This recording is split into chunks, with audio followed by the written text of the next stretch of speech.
We wanted to stage an outstanding fight, and that just by itself there is a challenge. The system is the different. American, the director, have a lot of power to do this, do this, do this. Of course, they need a studio proof. Hong Kong, sometimes they have a lot of freedom. They do this, do this, do this. They don't need a studio proof. They just do this, do whatever they want right away. They change this, change this. Both sides have good things, both sides have bad things. On this film, it's a little bit different than most. I've worked very closely with Corey Ewing, who is the fight choreographer. What we do is we'll go in together and we'll talk about it, and Corey's been wonderful in terms of looking for other input, and we'll toss around ideas together. I'm actually very amazed. I mean, Corey comes up with some very creative different types of fights that I haven't seen in the past. This movie is a little different than other martial arts movies that you've seen. We try to keep the wire technique to a minimum and utilize more of Jet Li's martial arts ability. He's so good at it. The audience wants to see the way he fights. Corey is a very close friend of mine, and so we know each other very well. He knows what I can do. I know what the best way to choreograph the movement. So that's why we always work together. Okay.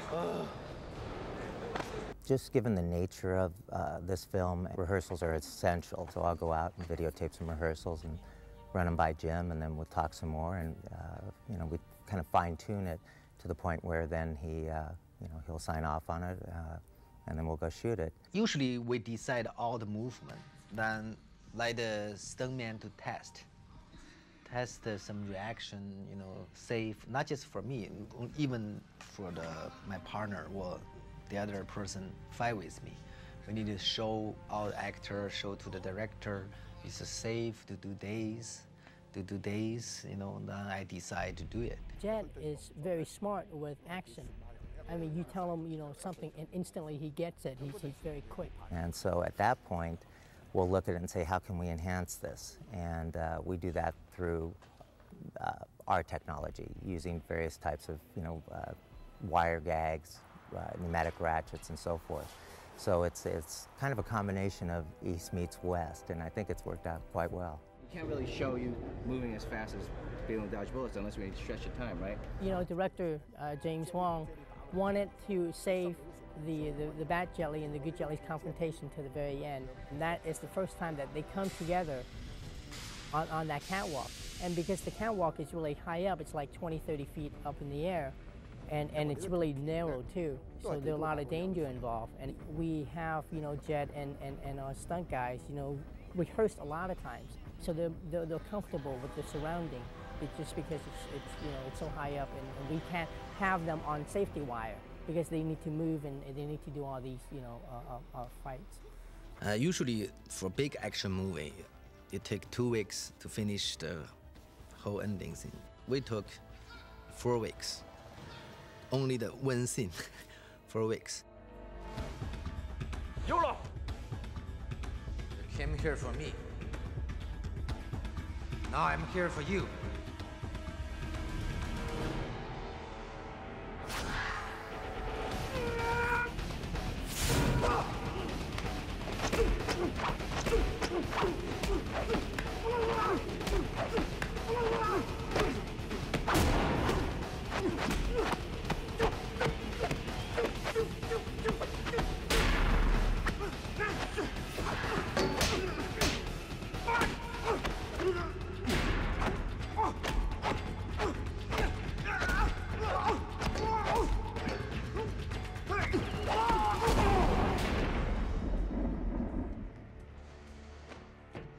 The second challenge we had was there's the superhuman aspect of these fighters, in that they can do things that are faster than we can see, stronger.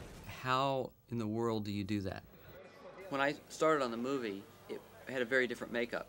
The Rock was playing the lead role, and the fighting style had been very different than Jet's. More street brawl kind of fighting. When that changed and Jet became the lead in the movie, it changed the nature of the movie. we, at the beginning, had a lot of the same signature shots. The chorus line fight, and this is what we call the sequence in the loading dock, where Jet is fighting 4 cops, and he is going at one speed and the cops are going at another speed. The first thing we tried was actually having live actors, and we had one actor being hit and being photographed at 120 frames a second, and then looking at that playback and then having the actor who is going at normal speed hit the points at the right point, so he looked like he was being hit in high speed and slow speed, and putting those together. And that was interesting, but it really didn't work that well because it was so cumbersome. It was so cumbersome photographically to actually photograph 4 actors being hit and being photographed in slow speed, and then having Jet go around and hit these invisible points and make it feel like everything was integrated. So it was really an impossible task to do that photographically, and limiting. So we decided that the best way to really do this would be to make CG cops. So here you see Jet fighting green tennis balls, and basically the green tennis balls are in the place of where the CG cops are going to be. So he knows exactly where in space he needs to hit, and that gives you a frame of reference. No person, no people. I need to imagine, oh, here I have one guy, there I have one guy. Then say, no, you missed that. I missed that. The ball only this big. A funny thing about this shot is that in the first preview, of course the CG wasn't completed yet, so this shot of Jet with the green tennis balls was in the sequence. And the audience went wild. They thought it was fantastic. They thought it was some exotic training technique that Jet was doing with these green tennis balls, and they loved it. After photographing him with the green tennis balls, took the tennis balls out, and then had him go through the action again without the tennis balls. And Jet is incredible as a mover and just as a physical actor, because he is completely able to hit the same place at the same time repeatedly. And it's very unique to be able to do that and stay in performance. This sequence has numerous techniques, cyber-scanned actors that were modeled and placed in the environment. There are artificial floors, their lights are added in computer lighting techniques, a lot of things to make this shot look real.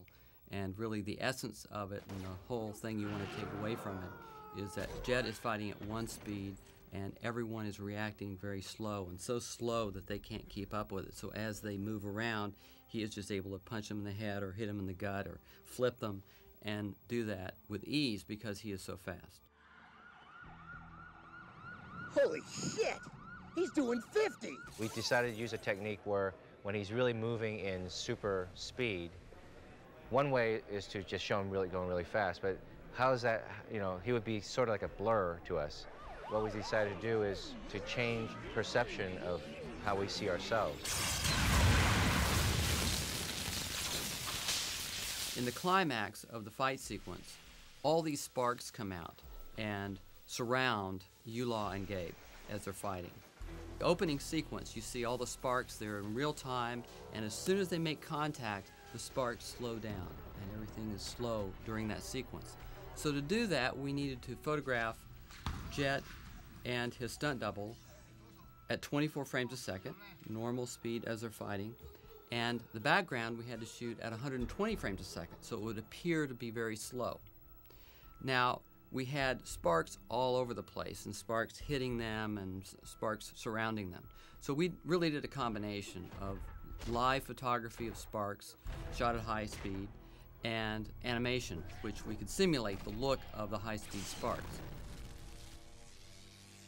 Of course, some, run to the fire room, or jump from the helicopter, jump down, they don't allow us to do this. They have a special class, special double, stuntman to do this kind of thing, do this kind of move. That was one of my stuntmen, David Wald, and what we did, it required quite a bit of preparation. 1, 2, 3.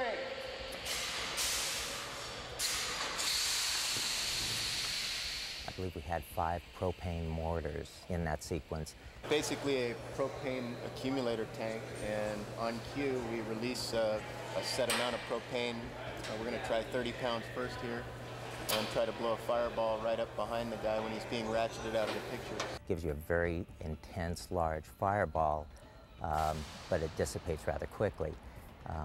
We had our stuntman, David, in a complete fire suit. He was on his own internal air supply, and he was wearing a life mask that resembled jet. So the rigging and the preparation for that, it takes quite a while to get it to that level, because the temperature actually exceeded 1,000 degrees right at the mouth of the nozzle, and he was no more than 6 feet away from that. So, and timing is critical, because once he's all suited up and ready to go, he only has about 1.5 minutes of air, which sounds like a lot considering the gag only lasts a few seconds, but by the time you zip up the clothing and get everything ready, roll all the cameras and so forth, you know, you've used up about 1 minute of that 1.5 minutes.